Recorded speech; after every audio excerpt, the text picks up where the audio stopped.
सदा सत्स्वरूपं चिदानन्दकन्दं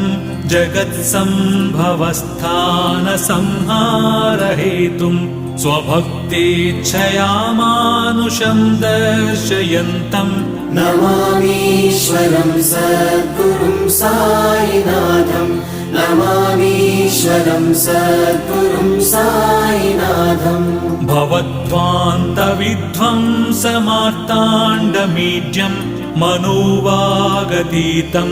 मुनिर्ध्यानगम्यं जगद्व्यापकं निर्मलं निर्गुणं त्वां नमामीश्वरं सद्गुरुं साईनाथं नमामीश्वरं सद्गुरुं साईनाथं भवाम्बोधिमग्नार्दितानां जनानां स्वपादाश्रितानां स्वभक्तानां